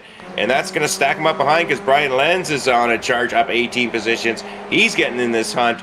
Here's where the battle is, folks. It's for a top 10 finish. It's not for the lead. Yeah, certainly I do have to wonder as well if Ian Joyner wanted Bent Velsen to go or if Bent Velsen was just a little bit more aggressive there. Certainly Ian Joyner been in a couple of collisions so far this race. He might know that he doesn't have pace and would be better off being the tail car, but certainly Brian Lenz now going to apply all sorts of pressure as well. Anthony Ori up there in the mix as well. Checking in, though, on that lead battle, it looks like Kevin Lau has managed to hold on to the lead. Timothy Ing managed to sneak his way past Bass Van der Lee, and indeed, he's got himself, Bass, and Jeremy Childers all duking it out here for the top 4. Further back, though, we've got Rich Meesters. I say that! Rich Meesters goes around in the chicane. Absolutely catastrophic. Philip Falcon will regain the club class pole, and Kevin Adrian's going to be happily taking second. As I say that, Adrian's caught in the mix as well. Yeah, unfortunate for Rich Meesters, but it's a difficult section of the track, probably the most difficult section. Oh, and Kevin Adrian just a little bit of a sympathy spin almost, it looked like, Zippy. Yeah, definitely a little bit unfortunate indeed, but he has managed to hold on to 3rd place, albeit not for very long, ladies and gentlemen. Anthony Ori now into the mix as well. So Kevin Adrian's going to find himself into the battle here with Ian Joyner. Certainly he's raced alongside him before. Anthony Ori in the mix as well, applying all sorts of pressure here with Brian Lenz. He looked like a little bit of white there from Ori indeed. Lenz sticks it up on the inside. Certainly, if there is ever going to be a rain race, I want to put my money on this man. Certainly himself or Ian Joyner, absolutely dynamite in the rain. Indeed, it's going to, despite the fact it's a bit wet, there would be an explosion of talent. Brian Lenz going side by side here with the 190 Mr. Anthony Ori. Yeah, it's been a great race. A little more action on the bad side than we saw in races 1 and 2, but we've lost what, half a dozen drivers here. Oh, But oh no, there we go. Arnio having a big spin, and we've seen that happen before for other people. Was that Charles Krasick? I'm not sure, but it's that exit of the chicane. You get off balance, and oh no, that's not good, folks. yeah, Charles Krasick and Zoltan Zomator coming together there. Definitely a little bit unfortunate indeed. Further up, though, Marcus Vorpal. He's got Michael Tan applying a bit of pressure behind him. Now, Michael Tan currently down 5 positions on the day, but definitely seems to be going more for the I'm a student thing. I've got to say, it's a tasty paint. I love the fact that they got the telemetry on the side of it as well. Hopefully, it's the right telemetry for the track, just if you really want to be OCD as well. But certainly, actually, really tasteful looking paint in pit road production colors as well. Not that it's with the color of a hazard symbol or anything like that. It's purely coincidental. Meanwhile, though, we take a look here back at the front of the pack. Kevin Lau led every lap so far, and indeed, I do have to wonder if he can hold off to the end of the race. Well, I'm thinking Bas Vanderlei doesn't want him to, but Kevin has been the class the last 2 races, and certainly hasn't given in to the pressure. He's displayed tremendous car control and car placement, and continues to do so, sliding that Formula 1600 just in the right positions to prevent Bass or whomever else, Timothy Ang, is making a charge on him. And so far, so good. We're 11 minutes into this 20-minute race, so we've got about 9 laps more after this one. Right now, though, Kevin Lau, Bas Vanderlei, Timothy Ang, and Jeremy Childers, four people, all nose to tail, battling for 3 podium positions. Indeed, certainly I honestly think Jeremy Childers at this point is just content being in P number 4. He just wants to try and get through cleanly, see if these guys should come together, and certainly it worked for him in the last race, Heat 2. He was able to land himself on the podium despite getting caught up in the action a little bit there. You can see him there just lurking back, just holding on to the draft. He's about 5/10 of a second behind, indeed. And if these guys start going sideways, he'll be right up there in the mix as the momentum, you need to be on the optimum line. And look, there you go, just in one corner, it closes up 0.2 of a second. Yeah, it's not hard to close up a lot. It's all about car placement, and you may close up under the braking, but that does you no good because the real passing opportunities really are set up on the corner exit. But Kevin Lau continues to hold off Bas Vanderlei, Timothy Ang, Jeremy Childers. We keep going around we go, Zippy. Only 8 minutes left to see if Kevin Lau can hold everybody off. Indeed, he's definitely been a defensive weapon today, able to get a race win. Certainly, power to him. Lime Rock Park, defending going into turn 1 is to be expected, but being able to do it successfully, he's obviously managed to figure out something I haven't. Indeed, fair play to him. Certainly, the Almeida Racing League making him even faster, ladies and gentlemen. Indeed, he is an Academy member for several seasons now. And look at this, he's leading in front of the race. I don't know what the strength of field is right now, but certainly it's a lot higher than any race I get placed in. You and me both, unless there's only 11 entries and everybody else has got 6,000 I rating, and my sandbagging average is out a little bit lower. But Kevin Lau, Bas Vanderlei, Timothy Ang, Jeremy Childers, another lap gone, another same thing, Zippy. They're just nose to tail looking for an opportunity. Nobody's making any mistakes and nobody's getting any gains. Take Jeremy Childers a little further back this time, but that's no big problem because they got this big sweeping downhill, long straightaway coming up. He's going to cluck it back in under draft and take a look at Leon Benfels a little further back, 9th place. Coming up on Rich Meesters. Benfels will get the inside. Whoa, that was real close. Meesters giving him space. And Ian Joyner now getting in this hunt. Joyner looking to take on the 9th position of Rich Meesters. Certainly, I don't know what Orem or what any of the other Benfels and clan put in Leon's breakfast this morning, or indeed in his dinner, but it certainly seems to be... He's fired up today, without a doubt. He's fired up, he's aggressive. You can see there, both of the orange cars ahead there of Liam Benfels and Rich Meesters running maybe a little bit wide there. They'd know it better than me, but to me it looked a little bit wide. And you just see Ian Joyner with that tighter line, able to carry a little bit more momentum, and indeed, he's applying pressure, but certainly Meesters now, his battle is not with these guys. I mean, he is in the club class, but they are scored overall. So certainly there is still an incentive here for him to try and hold on, try and fight. As Ben Velsen gets the tank sniper going, Meesters cuts the curve, and Joyner says, thank you very much, and sneaks on by. That could have been absolutely catastrophic, but fair play. Rich Meesters able to hold on, and in the whole melee of that, Kevin Adrian has not just brought himself, he's brought Anthony Oren and Brian Lenz with him as well. Yeah, Rich Meesters trying to... make that Formula 4 look like one of those bouncy trucks there, Zippy. It just doesn't work quite that well, but managed to keep it underway, going pointing straight. Kevin Adrian now up to 11th. Rich Meester's in 10th, and Brian Lentz in 12th. So look at this. Oh, Brian Lentz going up the inside. Brian Lentz trying to make a move here. Is he get those? This is real tight racing here, Zippy. Yeah, definitely applying all sorts of pressure. Cuts the curb a little bit there. I think that may have been an off track. Throws the car around. You can see it there, just kind of fighting, looking for grip. But certainly Anthony Ori now is definitely under pressure. Jacob Seekley about 1.2 seconds back in the similar matching scheme here to the same one as the number 32 here. And you can see these guys really just trying to get as close to the curbs as possible without actually hitting them. And certainly definitely breaking the limit of grip there. You can see the tire sliding, a little bit of understeer as well. These guys are absolutely pushing this thing, and it looks like we may have a battle up at the lead. Yeah, battle up at the lead for a little bit, but right now, going up front, Kevin Lau now holding up. Timothy Yang, Bas Vanderleet down to third. Jeremy Childers right there as well. We're 15 and a half minutes in. We've still got about 4 or 5 laps left, but a couple of switches, but Kevin Lau continues to hold everybody off behind him. Yeah, I do have to wonder if it's going to come down to lack of patience, if it's going to be a case of somebody's just going to absolutely throw it up on the inside. Looks like Brian Lenz might be having an incident as well. What's going on with Brian now that we've gone off him? Oh, dear. That is an incident. Yeah, this is an all-ages show, folks. We can't show that replay. So you see there, it goes up on the inside of Kevin Adrian. Everyone's looking good, looking good. Oh, a little bit of contact. And for the second time today, we see a little bit of Formula Ford and Formula Ford action, and Kevin Adrian and Brian Lenz becoming very up close and personal. Yeah, it almost looked like Animal Planet there. Unfortunately for those two drivers, their race is ruined. They're still out there continuing, but well down in the field, down in 20th, 21st place. So not the feature race they were looking for, but up a little further up the front. Liam Benfelsen up 21 positions, folks. 21 positions with Ian Joyner up 12 in behind them.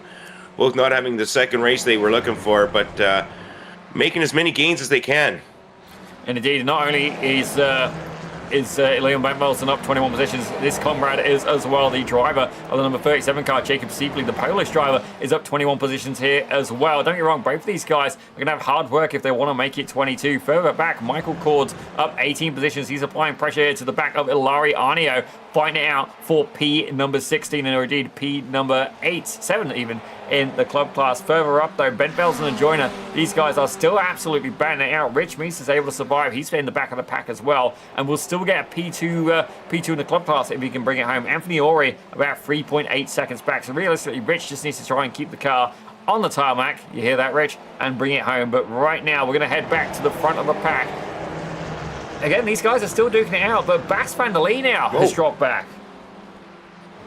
Yeah, I'm not sure what happened to Bas. May have had a little issue there with one or two of the corners. I'm guessing because he was well up there, there may have been a little bit of an off track going into turn 1. Take a look, the car's sliding, getting all loose, all kinds of grip lost, and yeah, that's exactly what happened. And everybody scooting on by, Bas van der Lee falling back. Oh dear, and it looks like we've got a fight on for the lead as well. Or no, Timothy Ying's having an absolutely outrageous network connection issue there. Jeremy Childers is going to be in there in the mix as well. Peekaboo, ladies and gentlemen. Timothy Ying has, I think he's currently playing Casper, and indeed just appearing and disappearing at his heart's content. But thankfully that connection seems to appear to have stabilized, and fair play. It's hard enough to race at this kind of close and this kind of proximity, but if there's a bad connection with one of the drivers, it can be absolutely catastrophic should they come together. Yeah, it's certainly not what you want to see, and makes it difficult for the drivers all around them. But right now, Kevin Lau continues to hold everybody off. He's got Timothy Yang behind him, Jeremy Childers behind them. So these three drivers, Bas van der Lee falling off after that little excursion the last time around. We're running out of time, Zippy. We're 19 minutes into this race. Only 2 more laps, I believe. Well, I believe the commentator's curse may have fixed in as we go on board with a replay here for Rich Meesters. All he had to do was stay behind, and he's caught the dirt on the left rear wheel, able to avoid any contact, but that is absolutely slingshotting back. Tries to get clear, and indeed that is going to cost him a spot on the podium. He's still going to be on there, but now Anthony Ori, who he's now contending with, is P2 in the club class. Philip Falcon yet again here, doing fantastically. He's looking like another club class win. But we're going to go back to the front of the pack for the remainder of this race as we've got less than 20 seconds left to go. This may indeed be the white flag lap. Yeah, it's going to be real close to when they get to that finish line. I didn't quite see if Barney was waving the flag. We got Kevin Lau under tremendous pressure from Timothy Yang. They're coming around here, folks. We got 8, 7, 6, 5 seconds left. I'm not sure what's going on, CP. I think they're going to go around one more lap. Yeah. Here we go. Here we Side go. by side action. Kevin Lau, Timothy Yang. Jeremy Childers says, I'm getting into this now, folks. I know this is the last lap. This is what we want to see, Zippy. What a way to finish this race. Indeed, I think Kevin Lau would have been hoping he could have lifted off, hoping for a check, and indeed the white flag did not come out on the last lap. He had to go one more time, but is it going to be the opportunity that Timothy Ying needed? Will Jeremy Childers be able to find his way to the front of the pack, or will Bass man the lead? He's about 7/10 of a second. Will Bass be able to find his way on the podium? Jeremy Childers now applying even more pressure to the back of the 33. Is it going to be the 88, the 33, the 77, or even the 4? Are we going to see all 4 of them come together as they make their way around the final 2 corners? Can Kevin Lau hold on for the second time in the feature race? Timothy Ng applying all of the pressure now. Childers up there in the well, and it's going to be a drag race to the end. Timothy Ng side by side. Childers looking to get on there as well. Defensive from Lau. And Timothy Ng has taken the win. Lau by 0.07 of a second, and Jeremy Childers will have to settle for third. Incredibly close. Yeah, Lau didn't get the exit that Timothy Yang got, and Timothy Yang just kind of waltzed right by him. You could almost see that coming up a little further back in the pack. Race action, take a look at Norman Wren coming in 13th place. Battling down the hill, we got Brian Lenz in 21st, following along behind Kevin Adrian. He's looking for that one position left.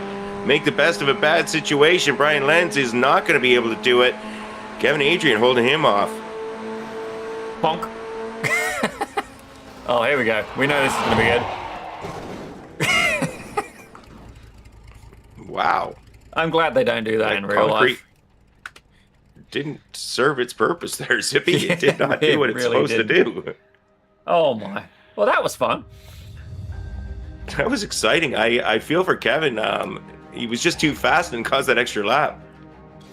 Well, ladies and gentlemen, Timothy Ng will be able to steal the win away in the final stages of the feature race by just 6/7 hundredths of a second, ladies and gentlemen. Absolutely incredibly close from Kevin Lau. Jeremy Childers takes a third place for the day. Attaboy. Bass Mandalay having to settle for 4. Philip Falcon, another club class win and P5 overall. That's going to really help his championship contention in the club class with Tuca Balcasaro in 7th. Dominicus Conservicius takes 7th with Leon Bentval's an absolutely miraculous charge, up 21 points through to 8th. Ian Joyner takes 9th, and then Jacob Seepley, the hard charger of the race, not 21, not 22, but 23 positions gained by the Polish driver and able to find his way into the top 10. Wow, and then we had Rich Meesters in 11th, Josh Nessel in 12th, Norman Wren in 13th, Anthony Dry was 14th, Andre Svoboda in 15th, we had Alari Arnio in 16th, Michael Cord 17th, Joe Haas 18th, Mark Svorpal in 19th, and Kevin Adrian 20th. Taking a look at 21st, we had the one and only Mr. Brian Lenz, the patriotic American himself, with Michael Tanner 22nd. Charles Krasik takes 23rd with Zoltan Zomatov. Bit of a rough day for him, despite having that second, that invert grid pole. He takes 24th with KF Lie in 25th. Darren Sharples, the Englishman, he takes 26th with Nathan Safari, and a bit of a rough day for him this week. He's there in 27th with Jens Carr in 28th. Steve Saunders, the Union Jackman himself, takes 29th with Kevin Kasim, rounding out your top 30. Manuel Hoffer takes 31st with Mark Schmurder in 32nd. Rupesh Benani, definitely a rough last race for him. He takes 33rd with Todd Bonesteel in 34th. But then Kane Halliburton not gracing us with his presence in the final race. But Rich, I do understand you've been able to catch up with Mr. Kevin Lau. I have, and Kevin, wow, you did had some exciting racing going on, and great victory race 2. Thought you were going to get race 3. Yeah, I thought so as well, but Tim and I actually had a little bit of a discussion after the pit party yesterday. Coming out of the last corner, it's so easy to get robbed if you go side by side through the last corner. So as Well, the following car backed out and just took the run on me. So can't be too upset. I think that was your own fault, Kevin. I mean, you just had to be about a second slower the whole race through, and it would have been 1 lap shorter. Yeah, maybe I could have held them up in the chicane a little bit, but I wasn't really watching the lap times. I was just trying to drive to the best of my ability. Yeah. Daniel and I noticed something after race 2. You've always got the webcam on. You don't show a whole lot of emotion. You're busy concentrating. But we saw a little celebration after the victory in race 2. You must have been really thrilled. Yeah, so, background behind that, I got super bailed out by the reverse grid going off into race 1. But also coming into the weekend, I just lacked a little bit of confidence overall. Had a lot of understeer, struggling with the turn-in off the last 2 turns. And, compared to the other guys, I was looking at the challenge lap times, the weekly challenge lap times for this track, and they were all like 2.5, 3/10 faster than me, and I just didn't know where that time was coming from. So safe to say I was a little bit relieved coming out of race 2. Yeah. Well, awesome. Well, we just like to offer congratulations. I don't broadcast the Almeida Racing Academy very often, but when I do, I get to seem to speak to you because you always seem to have good results. So maybe hopefully I get to see you again soon, and congratulations. We'll see you next week. You should come on more often. Seems like you're good luck for me. All right, on, Kevin. It's been exciting watching you. Have a good night. Well, Reese Gardner has just gone and cried into his pussycat mug, but we have been able to catch up with Mr. Ian Joyner. Ian, definitely a day of mixed results for yourself. Certainly got into some incredible battles. Still managed to make up 12 positions in that final race, but certainly some tough competition out there today at Lime Rock. Yeah, it's a tough track to race on. It just a few little things had quite big consequences, but it was really good fun. First one was really good fun. I think Kevin made a comment about qualifying being my only weakness. Last 2 runs or something. I think I won't truly reverse that trend today. Yeah, it's just a shame. I think I ran deep at T1 a couple of times. It was really bad timing to do it into Heat 2 because I'd done a lot of work to be able to have a race with Kevin, and then it's just my misjudgment, I think, on straight with Zoltan, and but the consequences of that, man, I had to Austin Power style do a 3-point turn to get going again.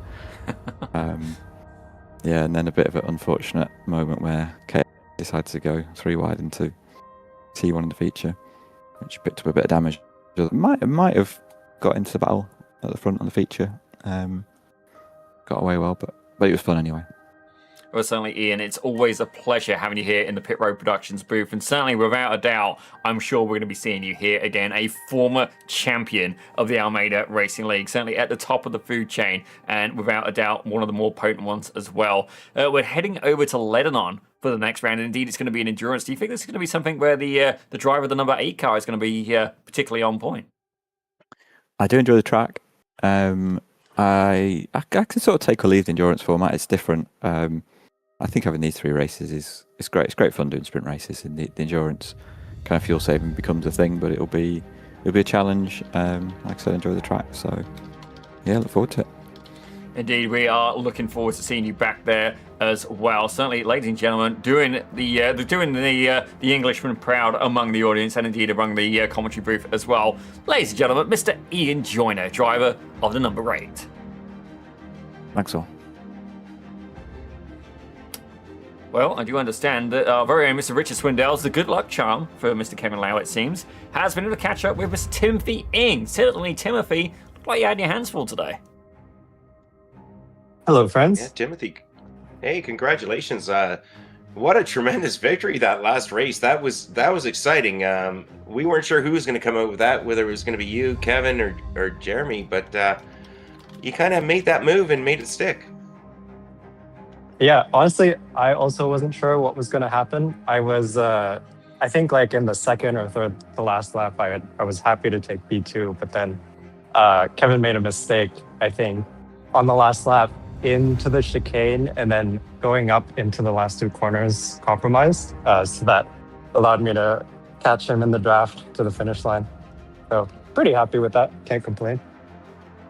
I guess not. I mean, we watched Kevin do a great job of positioning that car where it was just pretty much impossible to get by. But your patience paid off, Timothy. It certainly was evident. I mean, you had great pace all day, but it must feel good to finally come through in the feature. Yeah, good battles with Kevin, as always. There was one really impressive squeeze there, I think midway through the race, where I tried to pull a dummy, like faked an outside, but then I went inside. But then he squeezed me way too much. Well, not too much that it's a penalty, but just enough that I had to slow down and back out. So props to Kevin. Looking forward to more of those battles. Yeah, when you get squeezed out and you lose momentum at Lime Rock, it takes you a few laps to recoup, but recoup you did. Looking forward to seeing how you do next week and continue on the great success and the great driving. It's been a pleasure watching you tonight, Timothy. Thank you. See you guys next week. Well, ladies and gentlemen, that was indeed Timothy Ing. Certainly some potent driving here today, but we have managed to catch up with one of my favorite people at the Almeida Racing Academy, and certainly we don't say that too lightly. Ladies and gentlemen, Bas Vanderlee. Now, Bas, we do roast you in the most politest possible way. Certainly the podium seems to be a little bit of a kryptonite. You're constantly up there, constantly in the battles, but not yet able to get yourself up on the top of the food chain. But we are indeed heading over to Lebanon for the next round, and it's going to be an endurance. Do you think this is going to be the magical special sauce that the Dutchman needs to find his way at the turn of the pack?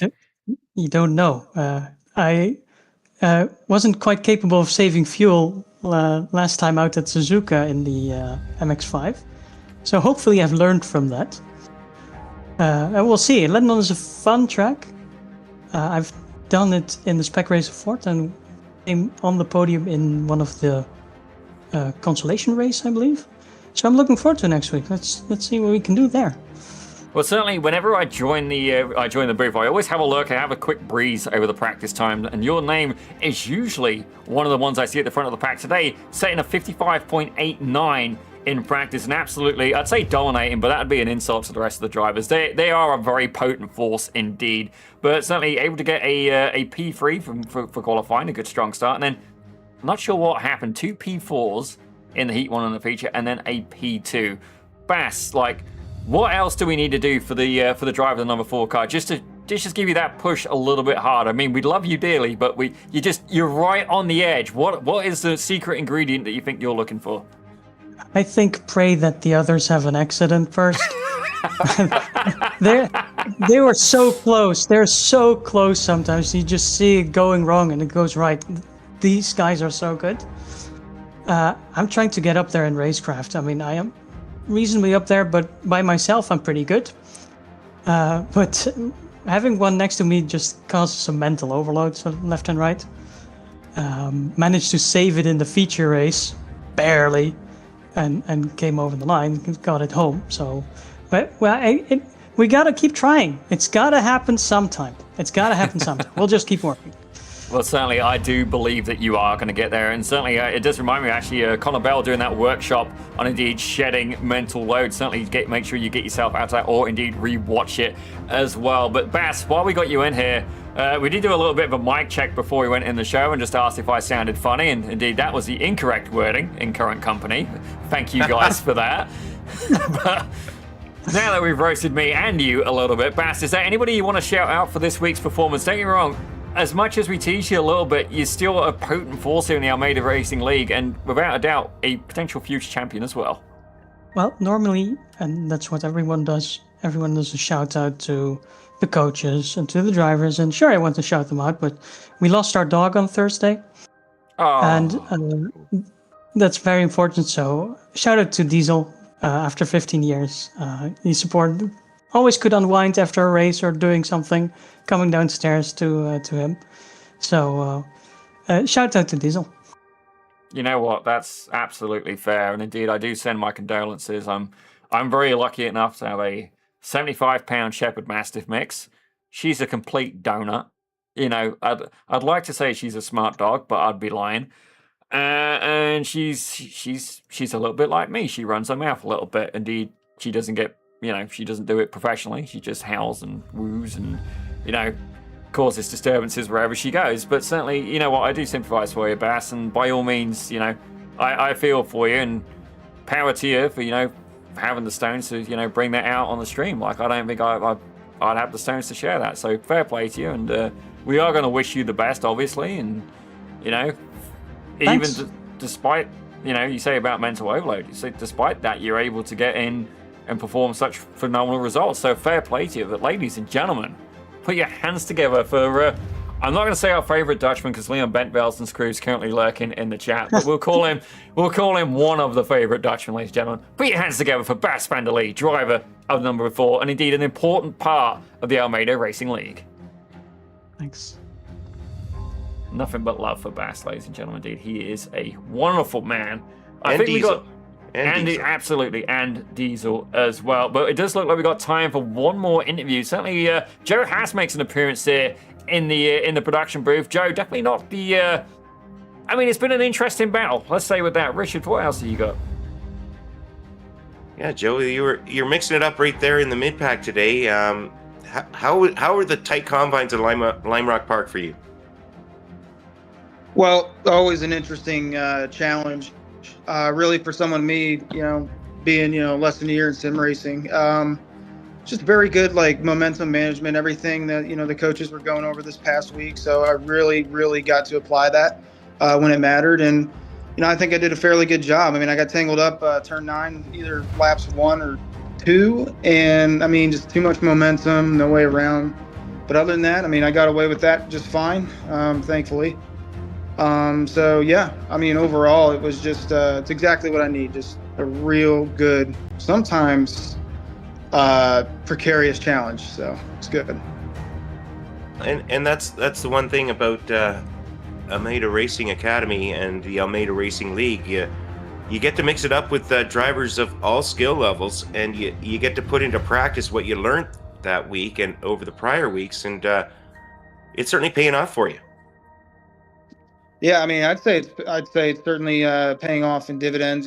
Just ever since I first joined the academy too, because I qualified up in P20, and I mean this is second season in the league, and being in Split 1. I mean, to me, it's just a pleasure being that close to people with that much pace, and that field is so tight in terms of times, and like I said, it's a privilege to be anywhere close to those guys, and I walk away kind of proud that I can even hang in Split 1, Well, yeah, I mean, if I'm just looking at it, I mean, your best lap time, your best lap time was, according to my timing scoring in the feature, was 56.5 seconds, 56.57. That's right up there with people in the top 4 and 5. So it's just a matter of consistency, and I think you'll get there. The more you practice, the more you keep at it. And like you said, you're less than a year.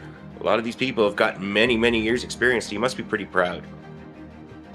Absolutely, and that's been just my biggest killer. I mean, I got a coaching session about it too this past week from Kane. So yeah, I mean, just consistency.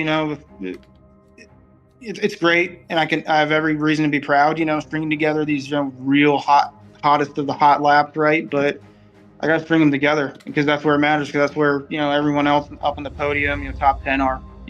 That's what they're doing. Well, I think you keep at it, Joe, and you're going to start stringing them together. But thanks for joining us. We look forward to seeing what you do next week. Yeah, absolutely. Thanks for putting this on. It's great, and thanks for having me. Awesome. We'll talk to you soon. All right. Well, what an absolute belter of a round here at Lime Rock Park. Certainly, it was no shortage on the racing side as well.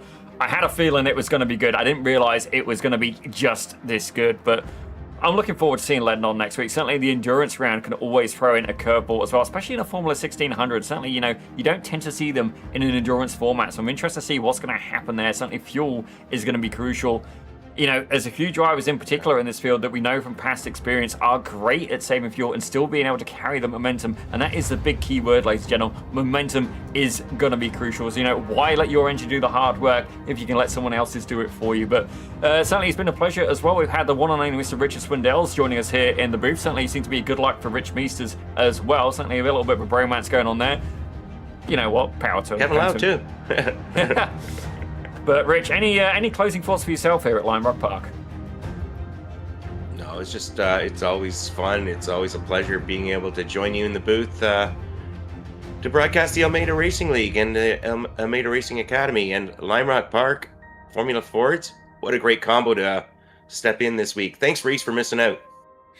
Well, indeed, ladies and gentlemen, we are indeed going to have Reese Garner back next week. And indeed, I believe I am not going to be here as well. You're going to see me actually doing some real-life commentary for FEL Motorsports Radical Cup Canada. We're going to have the Mr. John Wright joining us. You're going to have, instead of an Englishman, ladies and gentlemen, we're going to bring you a Scotsman. So certainly, good luck understanding him. He is an absolutely lovely gentleman. Please be gentle with him.